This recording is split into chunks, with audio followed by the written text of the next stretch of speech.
Saúdo a você que me assiste, com a graça e a paz do Senhor Jesus. Hoje nós temos uma mensagem especial para você. Mensagem esta, extraída da Palavra de Deus, da Bíblia. Mensagem esta que vem lá de Apocalipse, capítulo 14. Eu peço a você que abra, pega a sua Bíblia, A Bíblia que está lá na estante, talvez está lá na cabeceira da cama, aberta ali no Salmo 91 ou no Salmo 23, que está lá há muito tempo lá aberta lá. Deus manda você pegá-la e examiná-la comigo, ok? Pegue a sua Bíblia e vamos estudá-la.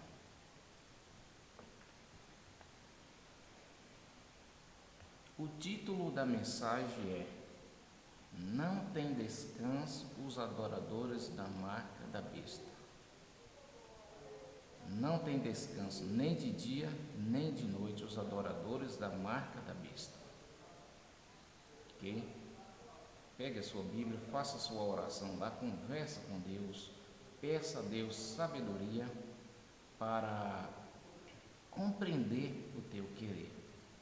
Afinal, Deus diz que não fará coisa nenhuma se antes não revelar os seus segredos aos seus servos, os profetas. Ok? Nós vamos estudar a Bíblia. Eu estou aqui com a minha Bíblia na mão, em Apocalipse capítulo 14. Aqui está falando das 3 mensagens angélicas a partir do versículo 6. Nós iremos meditar no versículo 6, falando da primeira mensagem angélica, e também no versículo 8 da segunda mensagem, e automaticamente nós vamos lá para o versículo 9, falando da terceira mensagem angélica.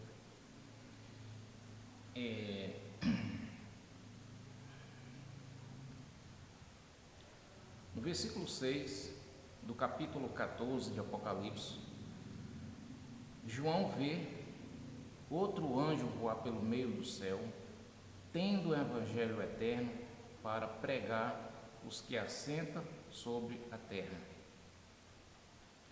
A expressão anjo voando pelo meio do céu, tudo que passa em cima no céu, todos aqui na terra vê.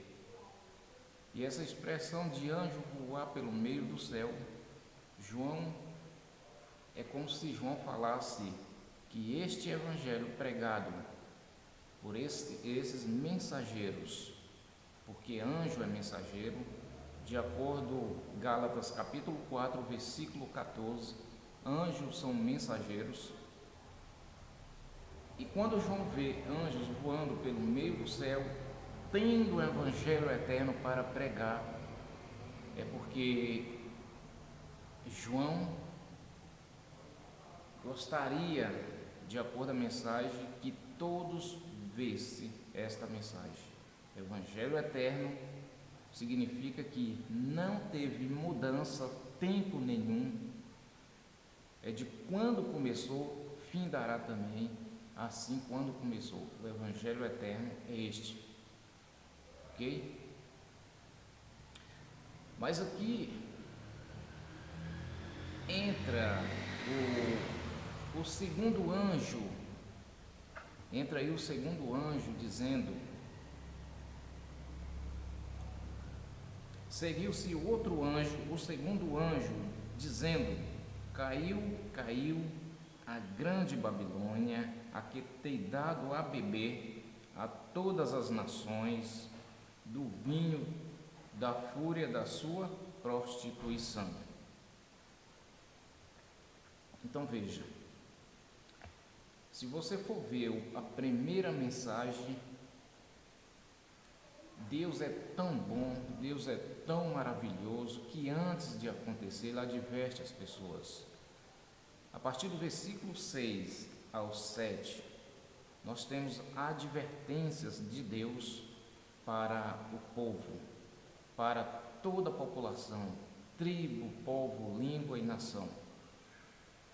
do versículo 6 ao versículo 7 é advertência, ou seja, é voltada para um evangelho eterno, é voltado para um evangelho verdadeiro. Mas quando esse evangelho, quando as pessoas não cumprem esses requisitos, eu digo, os corpos religiosos não cumprem esses requisitos, o segundo anjo disse assim: caiu. Ou seja, não cumpriu os requisitos do versículo 6 e 7, aquela denominação, aquele adorador, ele cai, espiritualmente falando. E aqui caiu, por que duas vezes? Caiu a grande Babilônia. Queridos, de acordo com o capítulo 17 de Apocalipse, no versículo 5, lá fala da grande Babilônia e que ela é a mãe das meretrizes e das abominações da terra. Então veja, caiu uma vez a mãe, outra vez caiu as filhas. Por isso que João diz: caiu a grande Babilônia. Essa expressão caiu, quer dizer, caiu a mãe e caiu também as filhas, que é alimentada pelas doutrinas da mãe. Entende? João não está falando da grande Babilônia, da Babilônia passada, aquela que o rei Nabucodonosor fazia parte, era o rei dali. João não está falando disso. Não faria sentido João voltar ao passado. João está falando de uma Babilônia moderna, Então, caiu a grande Babilônia, por não cumprir os requisitos. Todos aqueles que estão com a Bíblia na mão, com a palavra na mão, todo líder religioso, o corpo religioso que não cumpre os requisitos do evangelho eterno, ele é caído. E aí entra a terceira mensagem, o terceiro anjo. O terceiro anjo diz o seguinte, no versículo 9 do capítulo 14 de Apocalipse: seguiu-se a este outro anjo, o terceiro, dizendo em grande voz. A palavra em grande voz não quer dizer gritar na igreja, Há pessoas por aí que estão dentro das igrejas gritando, pulando e dizendo que está fazendo isso porque está movido pelo Espírito Santo. Não é verdade. O falar de grande voz quer dizer movido pelo Espírito de Deus. Nessa altura aqui, isso é um futuro bem próximo, onde se cumprirá isso aqui. A besta já está reinando, o anticristo vai estar reinando. Então, nessa altura aqui, estes anjos, este povo de Deus, já receberam o Espírito Santo, já receberam o Pentecostes, vamos dizer assim, como se fosse no passado, eles já receberam ali a chuva serôdia, e aí eles vão estar falando com autoridade, porque fala e mostra na Bíblia, fala porque recebeu a autoridade de Deus, ou seja, está movido pelo Espírito Santo de Deus. Falar com grande voz é exatamente isso. É totalmente diferente do que muitos pensam por aí.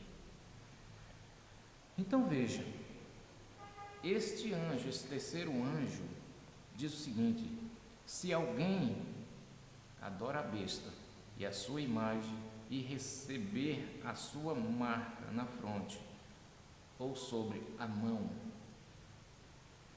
Vamos dar uma paradinha por aqui.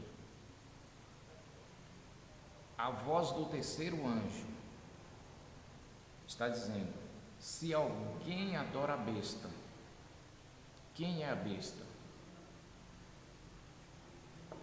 A besta é composta por dois poderes, poder político e também poder religioso.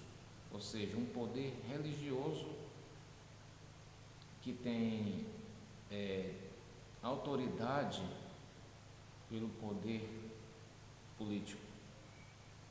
Ou seja, ambos são unidos, poder político e religioso. Mas aqui está dizendo, receberá aquele que adorar a besta.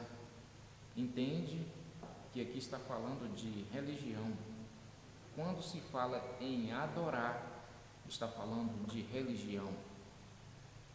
Mas o terceiro anjo está dizendo: se alguém adora a besta e a sua imagem, e receber a sua marca na fronte ou sobre a mão, verso 10, também esse beberá do vinho da cólera de Deus, preparado sem mistura do cálice da sua ira, e será atormentado com fogo e enxofre de dia diante dos santos anjos e na presença do Cordeiro. Aquele que adorar a besta e a sua imagem, o versículo 10 diz que ele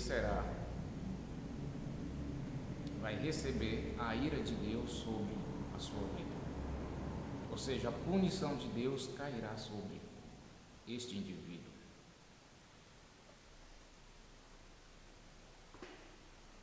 Quem é a besta? Quem é a imagem da besta? E qual é a marca da besta? Olha só, a imagem da besta é igual à besta. Ou podemos revestir, a besta é igual à sua imagem. Mas aqui está dizendo: aquele que adorar a besta e sua imagem. Quem é a imagem da besta? Nós podemos dizer que a imagem da besta, ela faz o mesmo que a besta faz. Entende? Faz o mesmo que a besta faz. Por exemplo, eu faço essa comparação, você também pode fazer a sua comparação, esta comparação aí com você mesmo. Quando você está andando ali na sombra de uma luz, você vê que você é o principal e diante de você está a sua sombra. A imagem da besta é como se fosse a sombra da besta, ou seja, pratica as mesmas coisas que a besta faz. Mas então revela logo de vez o que é a imagem da besta. Bom, vou te falar. No Catecismo da ICAR, Igreja Católica Apostólica Romana, lá tem a descrição dos 10 mandamentos. Creio que você sabe disso, eu estou falando para pessoas que sabem disso. A descrição dos 10 mandamentos. E lá está, inclusive no lugar do 4º mandamento, que é o sábado deixado por Deus, lá está: guardai os domingos e festas e dia santo. Quem mudou isso? Uma autoridade papal. Foi ela que mudou, achando que pode fazer isso. E com isso sai ensinando as crianças na catequese, ensinando as crianças, os jovens, os adolescentes, instruindo-os, dizendo que o dia de guarda é o domingo. Então, quem é a imagem da besta? A imagem da besta são todos aqueles que dizem que não tem ligação nenhuma com a ICAR, não tem ligação nenhuma com ela, no entanto, está apoiando o domingo como dia de guarda. Aí está a imagem da besta. E o anjo falou: aquele que adorar a besta e sua imagem, esse vai receber a punição de Deus. No versículo 10 do capítulo 14 de Apocalipse. Mas aqui falou de uma coisa também,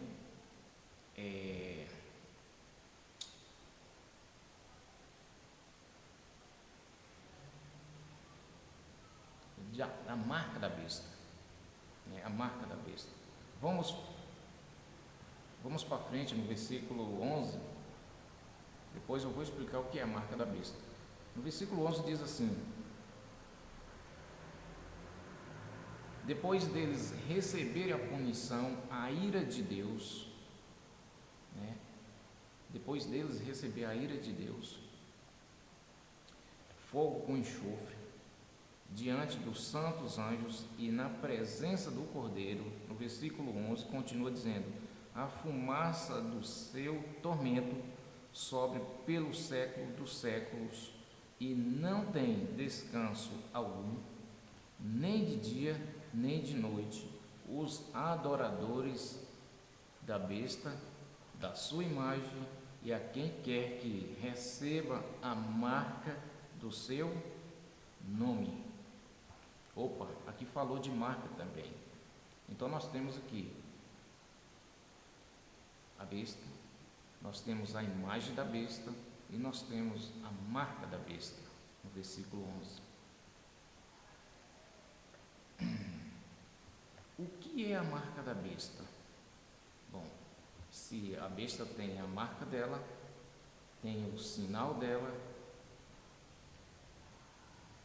e exige adoração,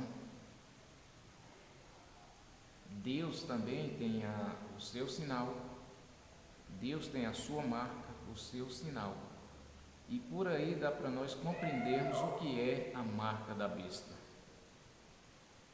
Já compreendemos o que é a imagem da besta, são todos aqueles que acompanham o mesmo ritual da besta, a mesma adoração. E agora a marca da besta. Se Deus tem a sua marca, se Deus tem o seu sinal, é óbvio que a besta também tem a sua marca, né? A marca de autoridade da besta. No livro de Ezequiel, capítulo 20, peço a você que abra uma sua Bíblia, Ezequiel, capítulo 20, e no versículo 20. No versículo 20, lá diz o seguinte: santificai os meus sábados, pois servirão de sinal entre mim e vós, para que saibais que eu sou o Senhor, teu Deus. Então veja, o sinal de Deus, a marca de Deus entre ele e o seu povo é o sábado. É o sábado. Então, qual é a marca da besta então? Qual é o sinal da besta? É um dia posterior ao sábado. É um dia posterior ao sábado. Por quê? Qual é o dia posterior ao sábado? O domingo. Será exatamente a marca da besta o domingo. É o domingo que é a marca da besta. Então veja, eu falei que no Catecismo Romano está lá: guardai os domingos de festas e dias santos. Então tirou o sábado e colocou o domingo como dia de guarda. Mas a Bíblia diz, de acordo com o anjo, os adoradores da besta, da sua imagem e também da marca da besta, sofrerá a ira de Deus sobre ele.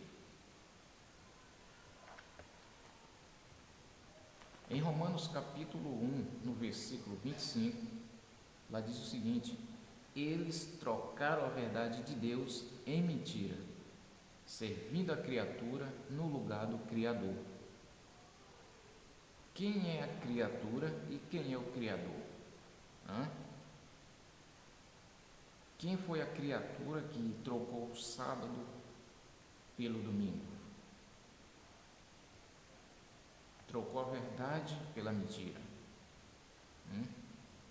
O Criador é Deus, foi Deus que criou. Deus que criou, isso está escrito lá em Gênesis capítulo 2.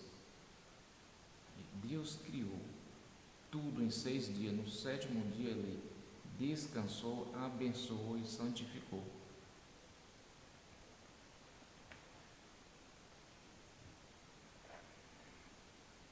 Mas aqui é dito que não tem descanso, nem de dia, nem de noite, os adoradores da marca da besta.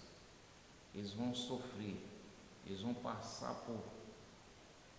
eles vão receber a ira de Deus e vão sofrer muito. Podemos parar um pouquinho e refletir. Deus deu um dia de descanso. É muito bom pegarmos nisso. Deus deu um dia de descanso. Deus, olhando para a aflição, para a correria de toda a população mundial, o mundo inteiro, Deus fez bem nos dar um dia de descanso. E esse dia tem nome. Nenhum outro dia tem nome como esse dia que Deus nos deu.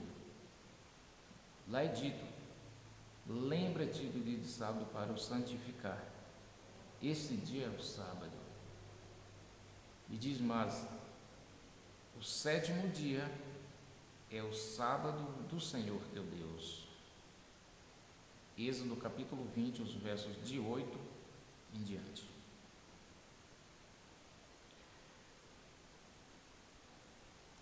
Mas aí, no versículo 12 do capítulo 14 de Apocalipse, diz o seguinte: aqui está a perseverança ou a paciência dos santos, os que guardam os mandamentos de Deus e têm a fé de Jesus. Oh, glória, né? Se você percebe que tem 2 grupos, um grupo que guarda os mandamentos de Deus, aqueles 10 mandamentos que está lá em Êxodo capítulo 20, os versos de 3 a 17. Mas também fala que sofrerá punição, a ira de Deus sobre aqueles desobedientes. E continua dizendo que eles não terão descanso nem de dia nem de noite. E aí? Você quer obedecer a Deus? Você quer descansar no Senhor? Descansar no dia correto? E além de tudo, Deus está disponibilizando para você a vida eterna.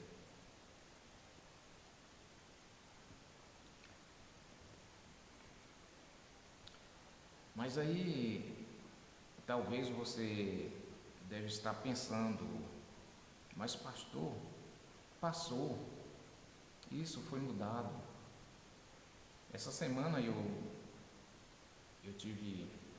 estou dando um estudo a uma pessoa, e essa pessoa diz que um certo rapaz, pela primeira vez, essa pessoa que eu estou dando estudo, ela fechou o comércio dela no sábado e disse que não iria mais trabalhar no sábado. E um certo cliente, que é de outra denominação, foi exatamente no sábado para comprar, e ela disse que não iria atendê-lo porque era sábado. E ele disse para ela que não, que isso passou, foi no tempo passado, e isso hoje não existe mais.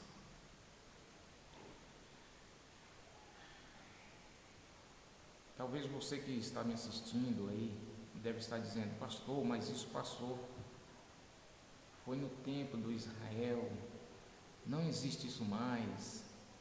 E eu diria para você que me mostra um texto onde está dizendo que Deus mudou, que Deus aboliu e que hoje não é válido mais os 10 mandamentos, principalmente o sábado. Talvez você me mostraria Colossenses capítulo 2, o versículo 14, onde diz que que a lei foi cravada na cruz, que ali com a morte de Jesus foi abolido. Eu diria para você que não é verdade. Ali não está falando da lei de Deus. Ali não está falando da lei dos 10 mandamentos. Paulo não está falando disso aí. Ali está falando da lei de sacrifício, sacrifício de animais, que era sacrificado muito animais. E a partir de quando Jesus veio, não foi mais necessário sacrificar animal. Não foi mais necessário sacrificar animal, porque Jesus, ele de uma vez por toda, isso foi selado, isso foi cancelado. É por isso que Paulo diz lá que foi cravado na cruz. No Evangelho de João, capítulo 1, no versículo 29, João Batista, ele olha para Jesus e diz: eis aí o Cordeiro de Deus que tira o pecado do mundo. Aquele Cordeiro de Deus, quando veio, não foi mais necessário sacrificar animal. Então, é o que Paulo diz aí. É exatamente desta lei que Paulo está dizendo em Colossenses. Talvez você deve estar dizendo, e o que diz lá? O que Paulo diz lá em Gálatas capítulo 3, o versículo 10, né? Aquele que está sobre a lei, né? Vamos ver lá? Gálatas capítulo 3. Eu estou aqui com a minha Bíblia aberta. No versículo 10 diz assim: todos quantos, pois, são das obras da lei, estão debaixo de maldição. Porque está escrito: maldito todo aquele que não permanece em todas as coisas escritas no livro da lei para praticá-las. Foi exatamente isso que aproximou-se de mim um rapaz e me mostrou esse texto aqui. Meu querido, eu quero dizer, Paulo não está falando aqui da lei, né, de maneira nenhuma da lei dos 10 mandamentos. Paulo não está dizendo isso. Aqui Paulo está levando para uma época onde era falando da lei cerimoniais, as leis cerimoniais, né? Lei havia 600 e poucas leis, né? Paulo está avisando isso aqui. O que é que diz lá em Deuteronômio? Abra a Bíblia comigo em Deuteronômio, capítulo 10. Deuteronômio, capítulo 10. Olha só o que diz. Eu estou aqui com a minha Bíblia aberta. Que bom que você também esteja examinando conosco. Deuteronômio, capítulo 10, o versículo é o 5. O versículo é o 5. Ou melhor, capítulo 9. Capítulo 9 de Deuteronômio. Eu estou aqui com a minha Bíblia aberta.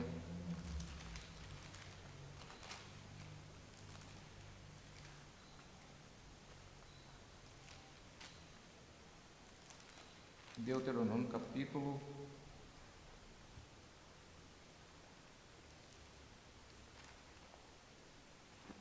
31, melhor dizendo, capítulo 31. Capítulo 10 é outro episódio que eu vou falar para vocês. Capítulo 31, no versículo 26 do capítulo 31, olha só. No versículo 24, diz assim: tendo Moisés acabado de escrever integralmente as palavras desta lei num livro, foi Moisés que escreveu. Versículo 25: deu ordem aos levitas que levassem a arca da aliança do Senhor, dizendo, no versículo 26, tomai este livro da lei e pondo-a ao lado da arca. Pondo ao lado da arca. Colocar dentro da arca é uma coisa, e pondo ao lado da arca é outra coisa. Então, é exatamente disso que Paulo está dizendo em Gálatas capítulo 3, o versículo 10. Paulo está falando daquelas leis do passado, 600 e poucas leis, né? E aqui ele diz: maldito é aquele que não pratica, ou seja, que pratica todas essas leis. Gálatas capítulo 3. Todos aqueles, pois, que são das obras da lei, estão debaixo de maldição. Paulo estava falando das leis cerimoniais, não da lei de Deus, não da lei dos 10 mandamentos. Se você quer saber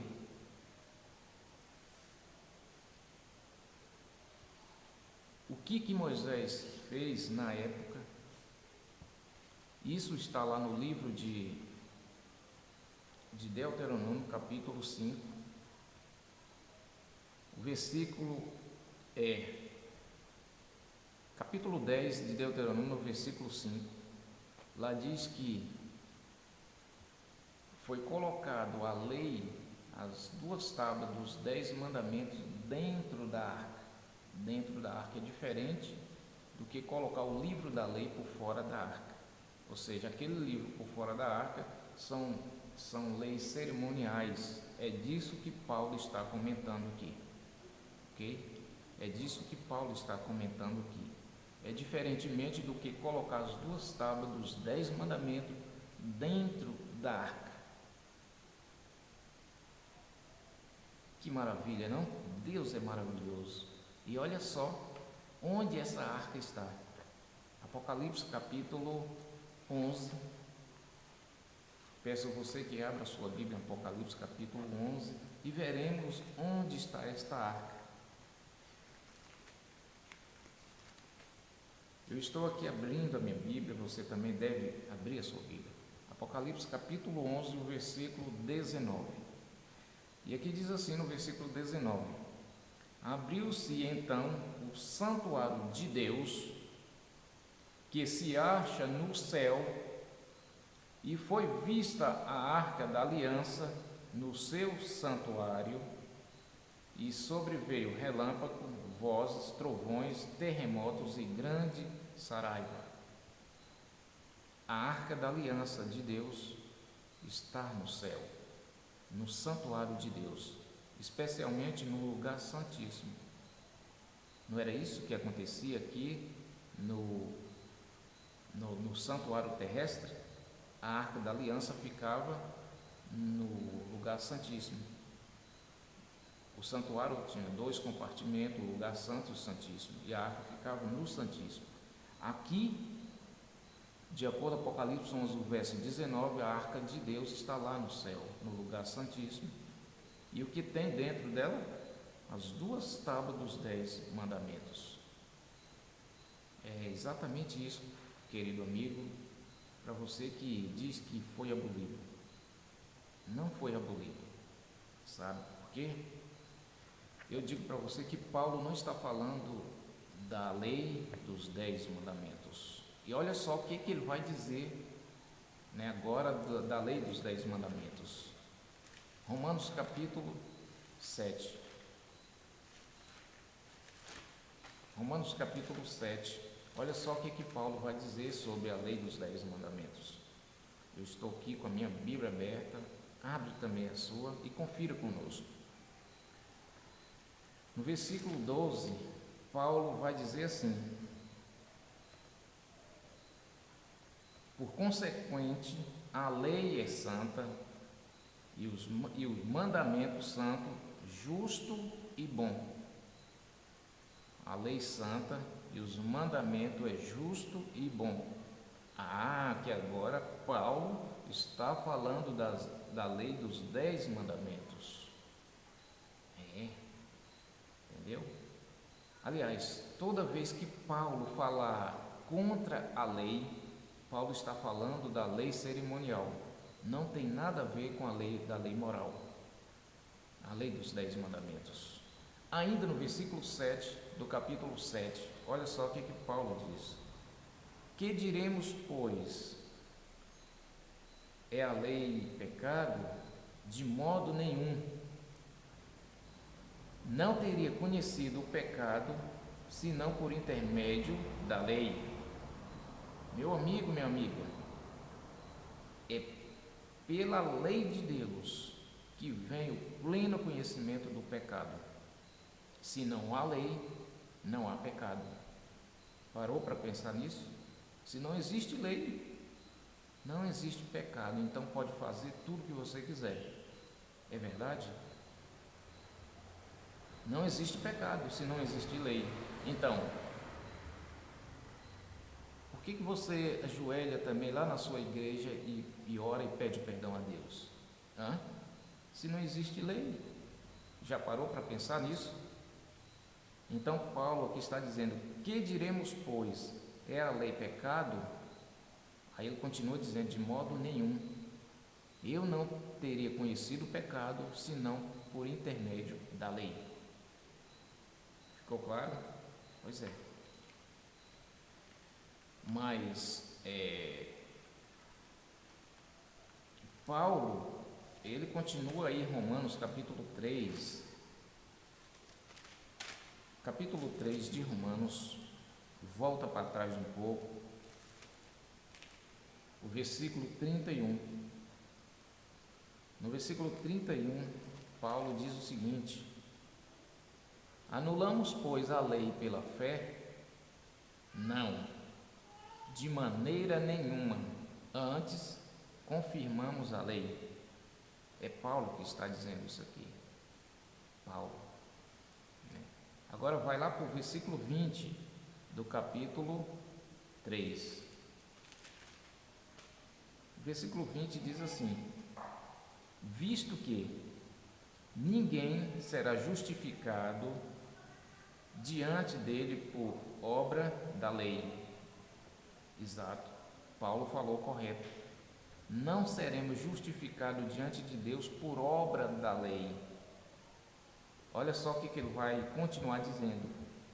Em razão de que pela lei vem o pleno conhecimento do pecado. A lei nos mostra o que é pecado. É como se fosse um espelho e você colocasse uma bacia de água purificada ali de um lado. Quando você vai no espelho, você vê o seu rosto sujo. A lei é assim. E quem vai tirar a sua sujeira não é o espelho, é a água purificada que está ali na bacia. Você vai lá, pega e lava o seu rosto, aí sai a sujeira. Quem tira o nosso pecado é Jesus Cristo. A lei nos mostra o que é o pecado, mas quem nos purifica é Jesus Cristo. Compreendeu? Aliás, eu quero dizer para você que acha que por obra da lei você vai ser salvo. Não. A lei e a graça de Cristo andam juntas. É inseparável. É inseparável. Temos que obedecer à lei de Deus.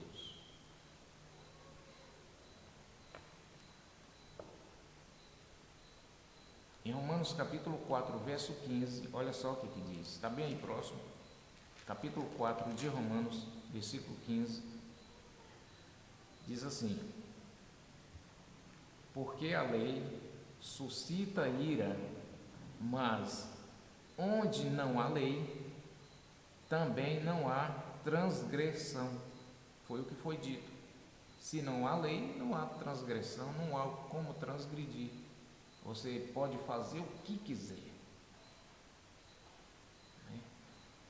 É por isso, meu amigo, você não gosta muito quando se fala em lei de Deus. Quando se fala nos mandamentos de Deus. Sabe por quê? Porque você quer fazer o que você quer. A lei não, a lei mostra. A lei diz assim, não é assim.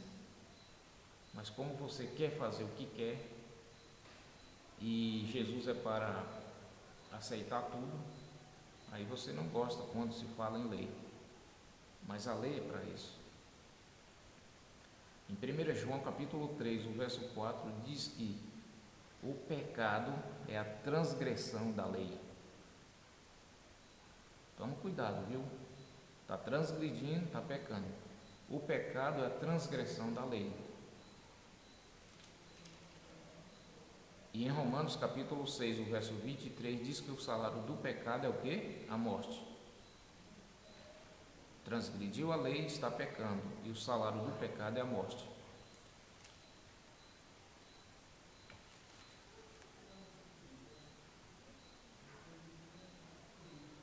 Ah, mas mudou. Não, Deus não mudou nada. Deus não mudou nada. Eclesiastes capítulo 3, abra comigo lá e vê o que é que Deus diz. Eclesiastes capítulo 3.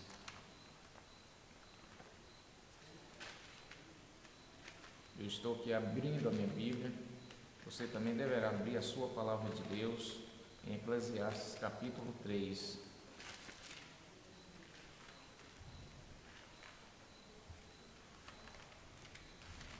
Olha só o que Deus fala lá. No versículo 14 de Eclesiastes 3 diz assim: sei que tudo que Deus faz durará eternamente. Nada lhe pode acrescentar, nada lhe tirar. E isto faz Deus para que os homens temam diante dele. Então Deus não mudou nada.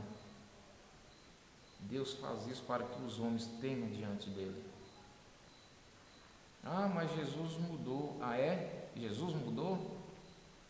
E o que Jesus diz lá em Mateus capítulo 5, versículo 17? Está lá na sua Bíblia.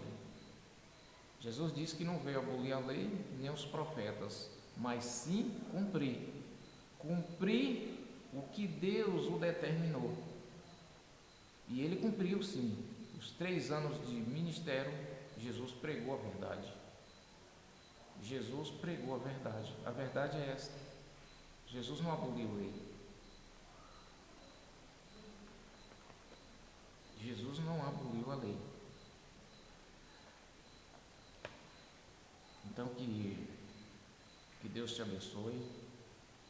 Deus esteja iluminando você que está estudando a Bíblia conosco. Esta é a verdade. Esta é a igreja que prega a verdade.